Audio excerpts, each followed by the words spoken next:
Ladies and gentlemen, I'm live real quick for a quick video, and this is in regards to one of the sweetest games to watch this year. The Steelers once again prove that we can beat the Ratbirds in their home turf.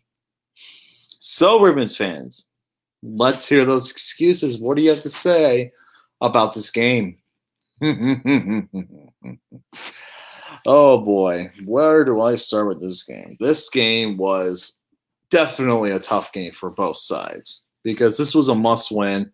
The Pittsburgh wanted to keep their lead in the AFC North, while Baltimore, if they lost this game,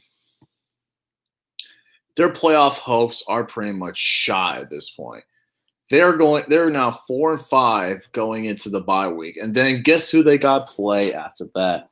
They got to play Cincinnati at home and then also against Oakland. But that doesn't end there. They also have many, many, many more tough opponents. They still got to play at Atlanta, Kansas City, at the Chargers. Yeah, Baltimore.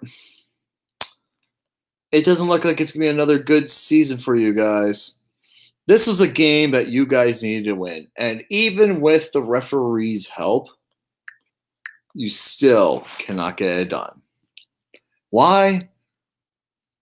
Here's why. The Steelers in this game pretty much dominated the entire game. And from start to finish, this was the Steelers matchup. This was the Steelers pretty much really big test for them. This was going to be a big test to see if they could compete. And once again, the Ravens with the greatest defense of all time, all time, proved once again why they're terrible. Because in big moments, they cannot make the stops. And let's go over in this game depth. So, how about that greatest defense of all time, allowing 100 yards rushing once again, this time to James Conner.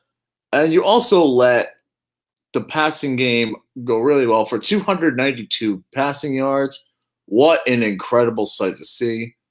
The Steelers moved the ball very well. Their time of possession as well. The Steelers had the possession for 13 more minutes than the Baltimore Ravens did, and it showed how well the Steelers played. Even when you guys thought Ben was going to be injured, nope, he came back.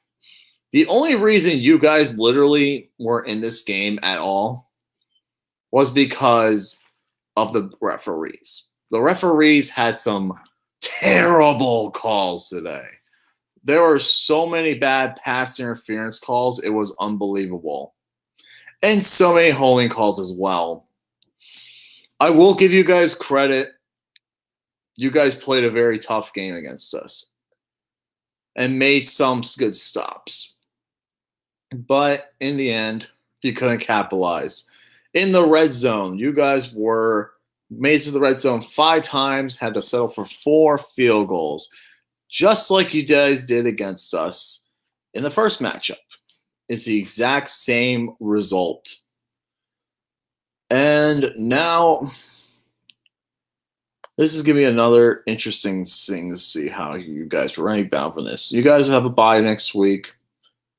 The Steelers, on the other hand, we got to play Carolina, but I'll go into that in just a little bit. But now the Steelers, the one thing that also did stand out, these are the top 2 teams in sacking in the entire league. There were only 3 sacks total the entire game. 1 by Baltimore, which literally was at the end of the game, and the 2 by the Steelers. Other than that, yeah, no. There really wasn't much today. The Ravens offense did what they needed to do. They got the ball out pretty quickly. Probably the star for the Ravens was probably Chris Moore. He had some pretty good catches down the stretch. But this is going to be pretty much where you guys start to falter. I realistically don't see you guys doing better than 6-10. And as much as I want to say it, Joe Flacco is not the guy. he's back to being Joe Flacco. I'm sorry. Because how do you miss Lamar Jackson wide open on 3rd and goal? That would have been an easy touchdown. But what do? Joe Flacco literally it throws it out of the end zone. Literally not even looking at. He didn't even look in Lamar Jackson's area. That's sad. And I feel bad for Lamar Jackson, man. He literally busted his butt today, and the Ravens absolutely just looked terrible on offense for a good amount of part for some of the things. But mainly the last drive and some of the red zone. You guys are supposed to have one of the better red zone offenses in the league. Nope, didn't show that tonight. But yeah, overall, Pittsburgh gets the job done. The defense played really, really well. I think we only limited to Joe Flacco to burn around 200 yards passing. That's pretty good. Our defense numbers are getting better at the right time. And Baltimore, I'm just going to say this right now. You better get used to Lamar Jackson because he's going to be your quarterback for the future, not Joe Flacco. I really think that Joe Flacco is gone along with John Harbaugh at the end of the season. Unless you guys can realistically turn around, I really don't see it. You guys got Cincinnati, who is coming off a bye themselves this week. Then they play. Who do they play this coming week? They play. They play the New Orleans Saints. So it's gonna be interesting to see how you guys rebound from this. But it's just good to get that W against you guys. The Ratbirds, just great to get that W. I'm so happy. And the good thing about this, now, this puts us literally in the favor for the AFC North the rest of the way. If you look at the AFC North right now, the standings, Pittsburgh only has one more division game left. So, Baltimore, you guys have zero chance of winning the division. Could you guys compete for a playoff? Sure, but more than likely it's not going to happen. You got the Chargers and the Bengals, who are much, much better. Sorry to say that, but those teams are so much better than you guys. Heck, I'll even take Miami over Baltimore right now. So, yeah, doesn't look good for you guys. You guys need this win, and like you always do, you don't show up. This is your 3rd loss in a row going into the bye week. And there are rumors that John Harbaugh could be fired during the bye week. Better hope that doesn't happen.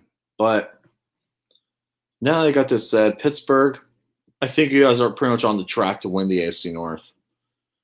We got to play Cincinnati at the very end of the year, but by then I think we should have this division locked up. Having only 3-1-1 in the division is a pretty good sign right now. So, yeah, that's pretty much that Baltimore Ravens game in general. Next game, we got the Carolina Panthers. It is in Pittsburgh. It is a short week. They just released the odds for this game, and Pittsburgh is a 5-point favorite. I'm a little concerned about the Carolina Panthers. Unlike the Ravens, the Panthers have a pretty decent offense. Mainly, their rushing offense is very good. Cam Newton, Christian McCaffrey, and many others, they have a rushing game that can really be tough to be stopped. They do have some decent options at wide receiver with Devin Funchess, Curtis Samuel. Who else is that other guy? I'm trying to remember. Not DJ Moore. That's another. Wait. No, that's a different guy. I'm trying to think of who else the Camp Panthers receivers are. Well, they really don't have a standout receiver, which does help us out. The one thing is Cam Newton can be a problem. He is a very, very mobile quarterback. He knows to get the offense done, and they do have a very good rushing offense. If we're going to win, we got to stop the rushing offense. We really got to put the Panthers into stress early. Mainly because if we do that, we're going to be in good shape because this is going to be a tough test for both teams. The Panthers are 5-2. Wait, Panthers are 6-2. Pittsburgh's 5-2-1. This is going to be a tough game. The good thing is Pittsburgh's at home, and this is a primetime game. And Pittsburgh at home in primetime games, especially on Thursday nights, usually do really well. I know the last couple Thursday night games they've done really well at home. And I expect the trend to realistically continue. I think Pittsburgh, if we can really get past if we can really stop that Panthers rushing offense, I think we're in good shape. The one thing that does concern me a little bit is their defense, but against Tampa Bay, they almost blew a lead. Again, they almost blew the game against them. Well, Tampa Bay is like a cardiac kind of team. They always come back from deficits down. One player I am worried about for the Panthers is Luke Kuechly. He's always a threat. I think if our offensive line can do a good job, I think we can get better. I know we were missing Marcus Gilbert today in the offensive line, but offensive line, we've only allowed 3 sacks in the past 4 weeks, including this, only allowed 3 sacks. So we're in good shape. So this is going to be a very tough test. I think this is one of our last weeks. We got the Panthers, then we got the Saints in week 16. This is not going to be an easy game, but we have won both games against the NFC South team so far. Expect it to be 3 because I think the Steelers can get the job done. I think it's probably going to be a very close game for a little while, but I think Pittsburgh, and I think just their offensive talent's a little bit better than the Panthers. The Panthers really only have a really good rushing offense, but they really don't have a good passing attack. Pittsburgh has a very good rushing attack and passing attack, so I think Pittsburgh's going to get the job done. I'm going to say 34-20. So with that being said, guys, thank you all for watching this victory lap over the Ravens, and we get to preview the Panthers-Steelers game. Probably we'll be doing a little bit more with pick'ems. So yeah, pick'ems will be Wednesday from what I know. So join us there for all the Week 10 picks.